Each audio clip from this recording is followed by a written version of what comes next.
one of the guys on the groups was having some difficulty with a starting system, and I figured this would actually be a kind of a good way, a good reason for me to do a video and go through all the components that happen basically between when you hit the starter button and when the motor starts turning over.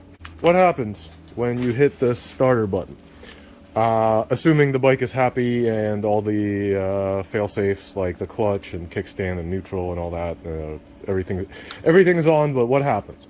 So you hit the starter button, the starter relay, which is this guy over here, closes.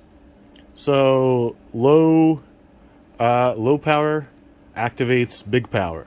And with the two different leads on here are one goes to the battery and one snakes its way through and goes to the starter. The starter is grounded against the cases, so it only needs one wire because this is its positive and the cases are its negative.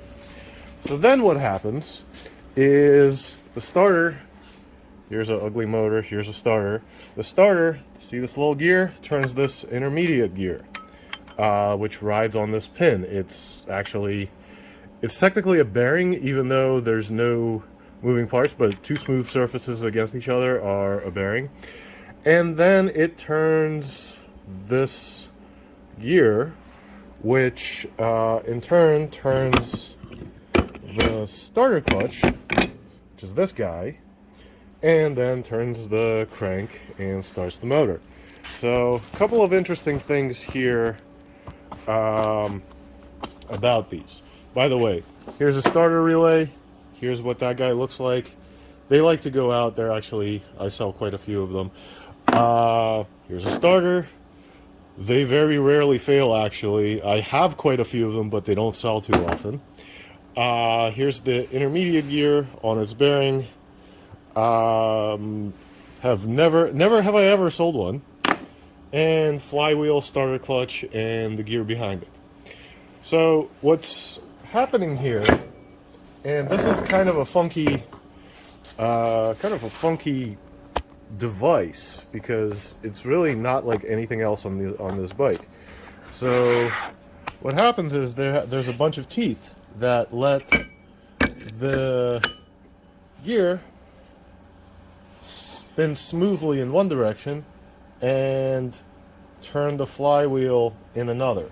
So what that translates onto on the motor is that the motor can the starter can turn the motor, but the motor can't turn the starter. And the way that happens is these little teeth, they're basically one way. If you turn it one direction, they kind of fold up and get pointy. You can kind of see that over here. And if you turn it the other way, they flatten out and allow the thing to spin smoothly. This is also a kind of bearing. So today, I have shown you two things that are bearings that look nothing like anything that you think of when you hear bearings.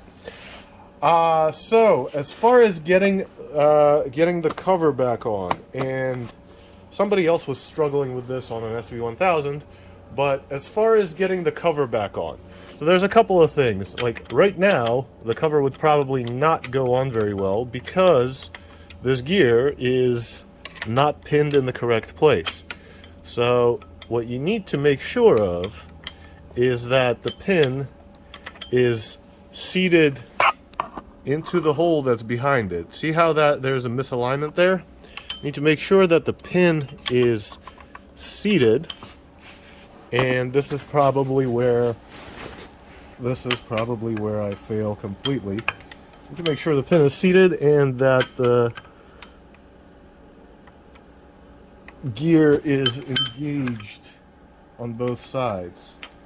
So unfortunately, this is a very fiddly job, and with the camera in the way, I'm not sure I can actually even accomplish this. But basically what you're after is pin seated all the way into the cases. If you look at a set of cases, there's a nice deep, I want to say about 10 millimeter deep hole behind there. So this is way too far out. It needs to be more like this. So you got about 10 millimeters on of it sticking out front, and that's what's going to go into the hole on the stator cover. So all of this together needs to look roughly like this, and this pin needs to be in the hole that's behind there. If you don't get that right, if it's loose and fiddly and not engaged and misaligned and whatever, the cases will not come to, well, the side cover will not want to go on. The other thing to look at when putting on the side cover is these little bosses. There's two of them. They're just round spacers. There's two of them, and they go on the 650. There's one up top, one on the bottom, but they also help align the cases, the case to the side cover. If you see big hole, little hole, big hole, little hole, little hole, little hole, pin. So these guys need to be able to go into each other. That way they need to be fully aligned. And then the side cover should slide together. Now what you would find if you tried to jam it on right now is you'd probably find, why am I cleaning off gasket? You'd probably find that, like, even if you can get it aligned, you won't get it to seat. It won't sit right. So getting the pin in, getting the pin on the gear, and then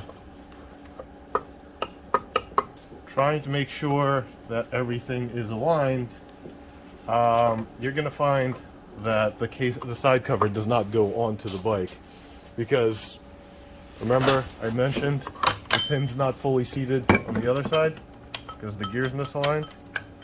You need to have quite a bit less pin sticking out there, or quite a bit less, I guess bearing carrier would be the word, or I don't know what would the actual word be for that in bearing speak.